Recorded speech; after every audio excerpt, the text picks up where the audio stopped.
emerges as a major investment destination for Korean firms. From 1980 to December 2021, South Korea has invested a total of $7.27 billion in India. South Korean companies like Samsung, LG, and Hyundai have manufacturing and service facilities in India. Samsung's research and development centers and manufacturing facilities contribute $12 million annually to India's GDP. To maintain and facilitate such a growth in the future, it's important to bring in bilateral understanding between the two nations. Tamil Nadu Open University has taken an initiative to signing an MOU with Korea National Open University, Seoul in this regard. In fact, India has signed MOUs with South Korea on startups, combating trans-border and international crime, trade facilitation, roadways, and media. There are not that many MOUs between universities to promote mutual academic interest. The bonding between two nations that have a common historical past but have been mostly forgotten in recent times needs fresh input. Korea's early native culture was based on a warrior aristocracy, a shamanistic religion, and a subject class of rice cultivators. Long before the official arrival of Buddhism, for instance, Indian influences already made an appearance in Korea. Hwanan, the legendary grandfather of Dangun and founder of Gogosian, bears a name that was originally used for the Hindu sky god Indra. This indicates that the very foundation legend was colored by traditions from India. Morgan Klippinger suggests through evidence that at a very ancient period, Dravidian and Korean shared a common heritage, and this heritage was reinforced much later by migrations to the Korean peninsula, perhaps in the later years of the first millennium BCE. Samguk-yusa is a collection of myths, histories, and folk tales about the memories of the three kingdoms of Goguryeo, Pakji, and Silla. It tells the story of the rule of these three kingdoms and the stories of before, after, and other states. This is an early record of Dangun period. Samguk-yusa records that the wife of the first king of Gaya arrived by sea from India in 48 CE. When we think of South Korea, what comes to our mind is these beautiful Hyundai cars and these lovely Samsung mobiles, and then these nice air conditioners from LG and things like that. But when I ask this to a youngster, he'll say, yeah, BTS, K-pop, and all those melodramas of Korean cinema.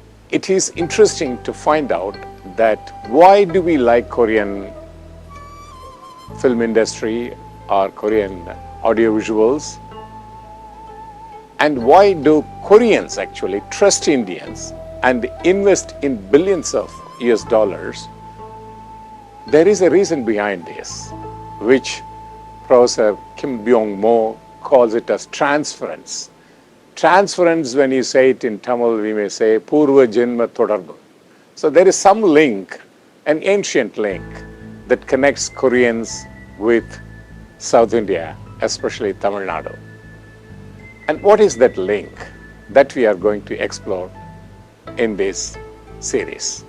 The South Korean Tamil Nadu connection also extends to cultural sphere.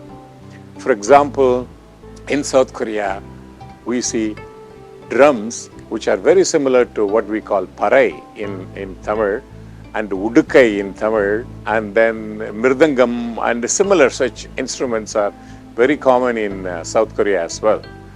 And then the most ancient Tamil string instrument is called yar, which is a harp. And the Koreans still use the harp as a main instrument of play. and the dress, the dance forms, and all those things are very similar. For example, they conduct Chuseok, a day of remembering the elders, is a national festival. And this national festival comes from a very ancient Tamil custom called dolmens. In the dolmens, they put the ancestors and then they visit these dolmens every year or on a particular nakshatra or a particular day, and then they do the rituals. That's transformed in Korea's Chuseok. And during Chuseok, as we do in Tamil Nadu, what they call Chokkapane. And then they also have this big fire on a full moon day on a Chuseok day. And the food, if you look at it very carefully, the South Korean food is very spicy like in Tamil Nadu, unlike in Japan and China, where it is not so spicy. And they like pickles like kimchi. Okay, and then what we call korukate, they have korukate, we have purivurunde, they have purivurunde. Rice is a staple food, and for them also rice is a staple food, and they make adai in a very similar thing in Korea. So even if you look at it food-wise, it is very, very similar. So it is not only the cultural things and the food and several other things are very similar between Korea and Tamil Nadu. And lastly, between South Korea and Tamil Nadu, let's talk about the DNA analysis or the genetic link. Professors from Seoul National University has confirmed that the genetic makeup of this ancient queen from Tamil Nadu resembles that of South Asian genomic structure. And so she might have come from Tamil Nadu for all probability. And we need to do more genomics. There is enormous data available currently of the Korean genomic structure as well as Tamil Nadu, and we need to go further. And so to summarize, what Tamil Nadu has contributed to South Korean development is, first of all, there was an international marriage between Tamil Nadu and Korean king. And secondly, there was the first time an international trade was established by the Kaya kingdom. And secondly, for the first time actually, the Queen Sembolam helped them to form a confederation of merchant states, which really helped even in the current development of Korea in the financial sector. And this lady says she comes from a kingdom called Ayutthaya, where twin fish is the symbol of their nation. 안녕하세요. 바바니입니다. 저 인도 사람이고 젠네에서 살고 있어요. 저와 한국어 연결은 2009년부터 시작했거든요. 그때 드라마를 많이 봤거든요. 그 드라마를 보다가 다미로와 비슷한 단어들이 많이 들었어요. 그것은 저의 한국에 대한 관심을 또 끌었어요. 그래서 저 인코센터이라는 한국 인도 문화재단에서 한국어를 배우기 시작했어요. 그 재단을 통해 간난 박사님을 만났어요. 간난 박사님이 코리아민 타밀라니라는 책을 쓴 작가님이에요. 제가 그 다미로 책을 한국어로 번역할 기회를 받았어요. 호왕옥 왕비에 대한 많은 정보를 담기는 책이에요. 이 책은 주로 호왕옥 왕비가 다밀 출신이라는 가능성이 높다는 것을 여러 가지 증거로 알려주는 책이에요. 일련 스님이 편집한 삼국유사라는 책에서 호왕옥의 이야기가 나와요. 그 책에서 그 여왕은 자기가 인도의 아유타라는 도시에서 왔다는 이야기 기록되어 있어요. 근데 그 아유타는 남인도에 있는지 아니면 북인도에 있는지 그 기록이 없어요. 그래서 한국 역사들은 그 아유다를 최근에 북인도에 아요디아라고 잘못으로 받아들이고 거기서 호왕옥의 기념비를 만들었어요. 그때 아요디아는 작게다라고 불렸어요. 이것은 바로 여왕은 아요디아에서 온 사람이 아니라는 뜻이죠. 남민도 반디아 제국에 아유다라는 도시 있었고 그 도시의 공주는 호왕옥이라는 곳을 갖는 박사님이 자기의 당으로 제기해서 여러 가지 증명을 통해 알려줬어요. 기내에서 나온 유전자 검사 결과도 호왕옥 왕비가 남민도이래요. 우리가 이 관점에서 우리의 역사를 다시 본다면 더 많은 진실을 이해할 수 있을 거라고 생각해요. 이뿐만 아니라 한국은 다문과 문화적으로도 많은 유사점을 가지고 있어요. 다문어의 벙글 축제는 한국 추석과 비슷해요. 둘 다 감사를 표하는 수확제예요. 대구의 풍습들도 다문과 같은 경우가 많아요. 요리 방식도 비슷한 점이 있거든요. 예를 들어 송편이라는 떡은 다문 사람들도 만들어요. 맛과 형식은 똑같이 생겨요. 신기하죠? 이러한 다문과 한국의 연결은 더 급하게 알아내기 위해 많은 연구가 필요해요. 고고학 조사도 또 열심히 해야 우리의 관계를 최근에 한국어와 한국 문화에 대한 관심이 젊은들에게 많아졌어요. 따라서 한국어를 배우고 싶은 학생들이 늘어졌어요. 뉴델리 자와할랄 네हरू 대학처럼 ಚೆನ್ನ이에서도 석사와 박사 학위를 시작한다면 많은 학생들에게 혜택을 받을 수 있어요. 이러한 좋은 기회를 주신 분들께 감사드립니다. I appreciate this opportunity given to me. Thank you. In fact, royal lineages in Korea established connections with Indian nobility long before the heyday of Silla, as legendary evidence bears out. In the Samguk-yusa, Leon wrote that Kim Suro, the first king of Gaya, married a princess Hyo Hwang-hok from Oita from India in the year of 48 Christ era. In the book Voices of Foreign Brides by Chung Soon Kim, he mentions that the first queen of Gaya came from India. However, he did not mention that the two queens after him were of Indian descent as well.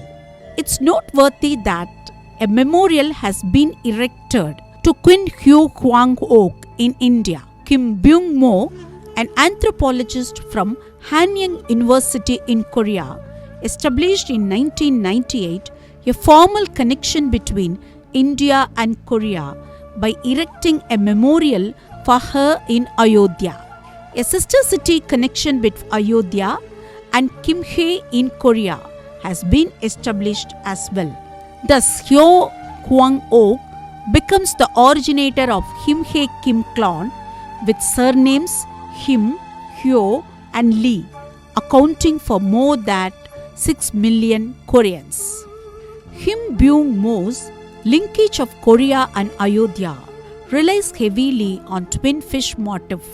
He observed some hundreds of fish symbols engraved on the gates of Hindu temples, the gates of academies, government offices, military ranks, law enforcement helmets, transportation registration centers, and the like in Ayodhya and Uttar Pradesh. Unfortunately, The twin fish motif of Uttar Pradesh is of recent origin as explained by Dr. Sandhya Nagar of UP State Archives. The state emblem of Uttar Pradesh owes its origin to the Royal Society in the United Kingdom, which approved the symbol in 1916, adorning all UP government files, letterheads and vehicles and other government stationery, including its publication, using it as seal. Further, the symbolism attached to each of these characters marked their presence in the logo. The pair of fish with the Muslim rulers of Oudh while the bow and arrow identifying Hindu Lord Ram, while the waves marked the confluence of the river Ganga Yamuna. Thus, the fish motif in Ayodhya is of recent origin and did not exist at the time of Hyo Huang Oak.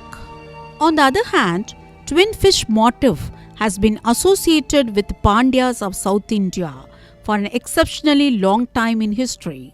Professor Combe observes regarding the royal fish emblem of the Pandyas in their flag, it is to be noted that there is a small fish, silver in color, and always glittering in the waters. The fish is called Kayal by Tamil word. It is otherwise called as mean. Tamil word for fish deriving its root from the Tamil verb min, which means shining. Since the Pandya king has the mean emblem in his flag, he is called Meenavan, which means king with fish emblem. The chief deity of this dynasty is Meenakshi or Kayarkanni, which means deity with fish-like glittering eyes. It's natural for a sea-trading nation to have Kayal as a state symbol, and it's obvious that for a state like Uttar Pradesh, which is landlocked, might have derived this symbol later in history as observed earlier. If early Pandyas had settled in Korea, naturally they would have carried their motif to Korea.